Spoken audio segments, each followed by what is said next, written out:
Doctor Amit Gupta हमारे बीच हैं। आज दीपावली का मौका, खुशियां मनाते हैं, लेकिन इन सब के साथ साथ कुछ प्रदूषण से लोगों को क्या आज के दिन दिक्कतें होती हैं? जी, जो प्रदूषण होता है दिवाली के टाइम पे, उसमें स्पेशली वो लोग जिनको सांस की दिक्कत है या फेफड़ों की दिक्कत है, जैसे अस्थमा, सीओपीडी, उनको ज़्यादा ध्यान रखना चाहिए अपना, क्योंकि जो धुआं प्रदूषण है उससे सांस की दिक्कत बढ़ सकती है, अस्थमा का अटैक आ सकता है, उसके कारण उनको दिक्कत हो सकती है, इसलिए उन्हें ज़्यादा ध्यान रखने की ज़रूरत है। डॉक्टर गुप्ता, ये बताएं कि सीओपीडी या जो सांस के मरीज़ है, इनके अलावा सामान्य व्यक्ति में भी क्या दीपावली के दिन वायु प्रदूषण से कुछ दिक्कतें आ सकती हैं? जी, जिनको सांस की ऐसे दिक्कत नहीं है या फिर जिनके फेफड़े अदरवाइज़ ठीक हैं, उन्हें भी जो धुआं होता है उससे खांसी का अटैक आ सकता है, उनको अक्यूट ब्रोंकाइटिस हो सकता है, जिसके कारण खांसी थोड़े टाइम तक रह सकती है, सांस में भी दिक्कत हो सकती है, और बहुत ज़्यादा ये जो उसमें जो गैसेस रिलीज़ होती हैं स्मोक में, उससे भी उन्हें सांस में दिक्कत हो सकती है। डॉक्टर गुप्ता, पर्व के दिन किसी व्यक्ति को सच में सांस संबंधी कोई दिक्कत हो जाए तो वो क्या करे, क्योंकि उस दिन तो डॉक्टर भी दीपावली मनाता है? पहले तो जिनको सांस की दिक्कत है या जिनको फेफड़ों की तकलीफ है, अस्थमा है, सीओपीडी है, उन्हें मास्क पहन के रहना चाहिए, उन्हें दूर रहना चाहिए जितना हो सके धुएं से। अगर उनको फिर भी सांस में दिक्कत हो तो उनके पास इमरजेंसी में इन्हेलर या घर पे हो सकता है नेबुलाइज़र मशीन हो, तो वो इमीडिएटली अपना इन्हेलर इस्तेमाल कर सकते हैं, या फिर घर पे नेबुलाइज़र मशीन है तो नेबुलाइज़ कर सकते हैं। बट फिर भी अगर उन्हें आराम नहीं मिल रहा है तो उन्हें अस्पताल में इमरजेंसी में जाना चाहिए। डॉक्टर गुप्ता, आपके पास क्या दीपावली के दिन कुछ मरीज़ अतिरिक्त रूप से आते हैं? जी, दिवाली के रात को या फिर अगले दिन सुबह ऐसा होता है कि कुछ पेशेंट जिनको सांस की दिक्कत है वो थोड़ी बढ़ जाती है, तो उस दिन ज़्यादा पेशेंट आ सकते हैं। इमरजेंसी में भी कभी कभार हम एनकाउंटर करते हैं कि कुछ पेशेंट्स आते हैं जिनको सांस की दिक्कत एकदम बढ़ गई है या अस्थमा का अटैक हो गया है, तो ऐसा देखा गया है कि उस दिन थोड़े ज़्यादा मरीज़ इमरजेंसी में आते हैं। लेकिन आज के दिन आप स्वस्थ रहें, इसलिए थोड़ी सी श्वास की बात भी ज़रूरी है, और इसके बारे में बात करने के लिए हमारे बीच हैं डॉक्टर अमित गुप्ता। डॉक्टर गुप्ता, किसी व्यक्ति को श्वास की दिक्कत है तो वो क्या क्या सावधानियां रखें, और ख़ास तौर पर दीपावली के दिन क्या क्या अतिरिक्त रूप से सावधानियां रखें? कोई पहले से दवाई ले ले या कुछ और करे? जिन लोगों को श्वास की दिक्कत है, जैसे अस्थमा है, तो उन्हें अपनी ट्रीटमेंट, रेगुलर जो दवाइयाँ चल रही हैं जैसे इन्हेलर, बंद नहीं करनी चाहिए। इवन आपका कोई फास्ट है तो भी उसके अंदर दवाइयाँ, टैबलेट्स बंद नहीं करनी चाहिए। इन्हेलर बिल्कुल बंद नहीं करना चाहिए, इन्हेलर नियमित रूप से लेना चाहिए, और जितना हो सके अपन धुओं से, पटाखे के धुओं से थोड़ा दूर रहें, और थोड़ा मास्क पहन के रहें, और धुएं से दूर रहें, और अपनी जो अपना इन्हेलर है, जो भी दवाइयाँ हैं, उसे बिल्कुल नहीं रोकें।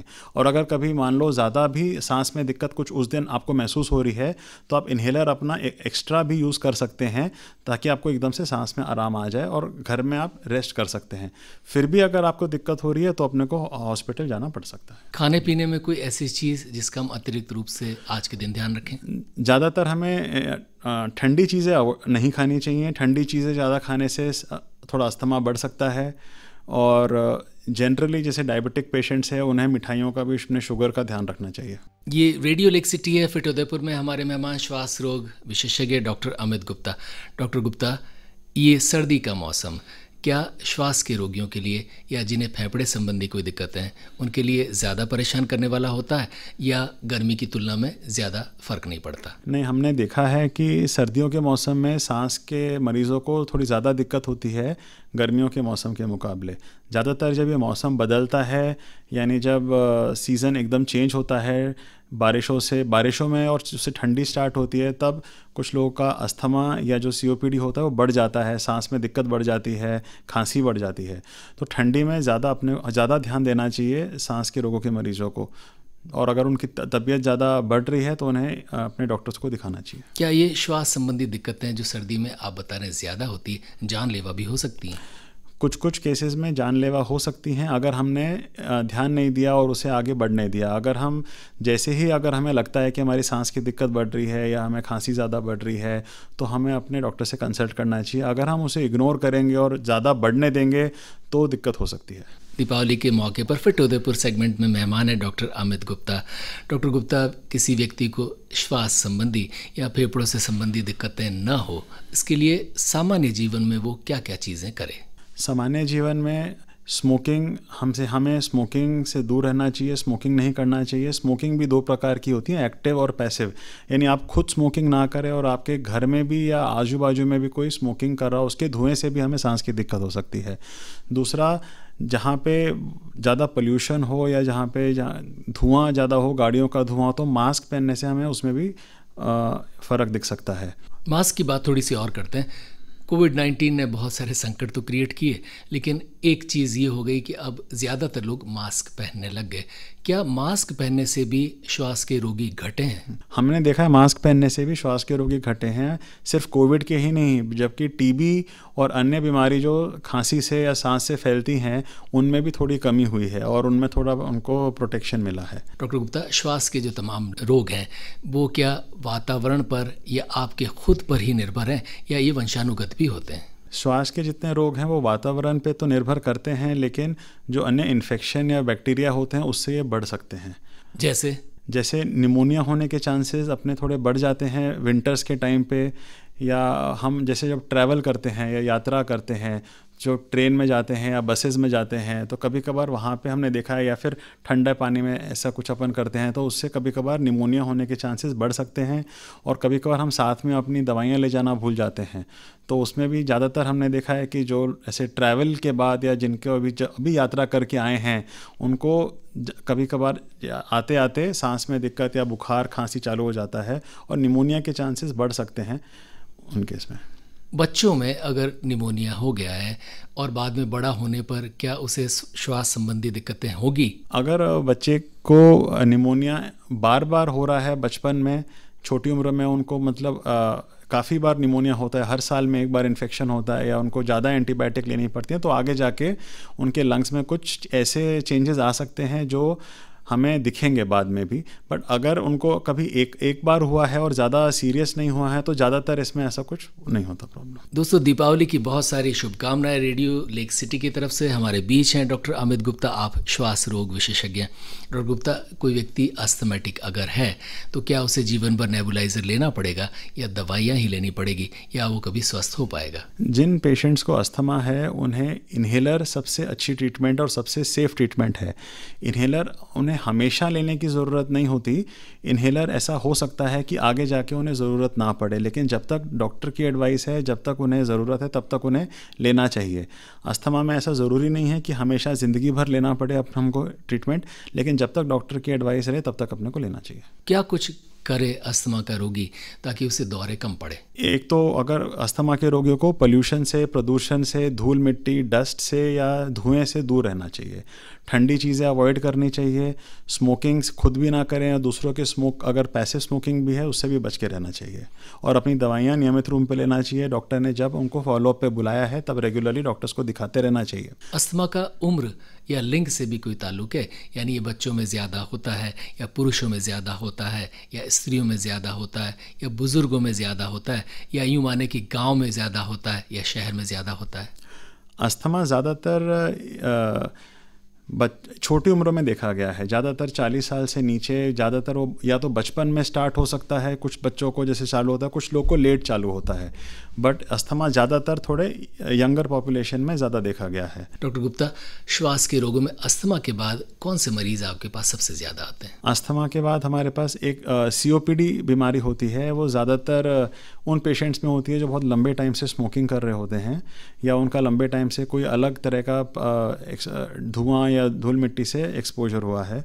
उसके अलावा हमारे पास इन्फेक्शन के भी काफ़ी पेशेंट आते हैं, जैसे TB के आते हैं, निमोनिया के आते हैं, और एक ब्रोंकिक्टेसिस बीमारी है जिसमें लंग्स के अंदर कुछ परमानेंट चेंजेस हो जाते हैं, उनके पेशेंट आते हैं। और लंग फाइब्रोसिस यानी लंग के सिकुड़ने वाली बीमारी के भी पेशेंट आते हैं। कभी कभार लंग्स में पानी भरना या लंग्स में से हवा लीक हो जाना, उनके भी पेशेंट्स आते हैं। कोविड-19 में बहुत सारे लोगों को फेफड़ों की दिक्कतें हुई।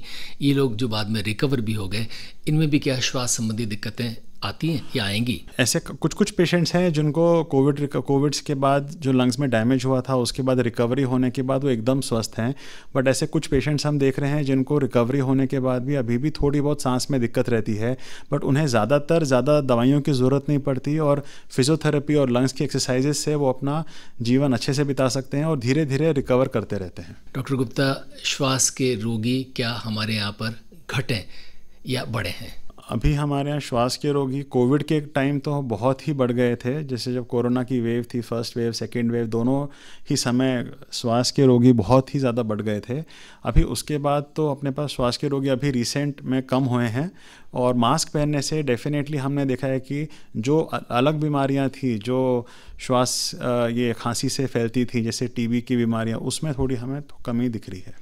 थोड़ी सी बात खांसी की करनी ज़रूरी है, क्योंकि खांसी आमतौर पर सर्दियों में सर्दी आते ही हो जाती है, या कुछ लोगों को सर्दी में बहुत ज़्यादा रहती है।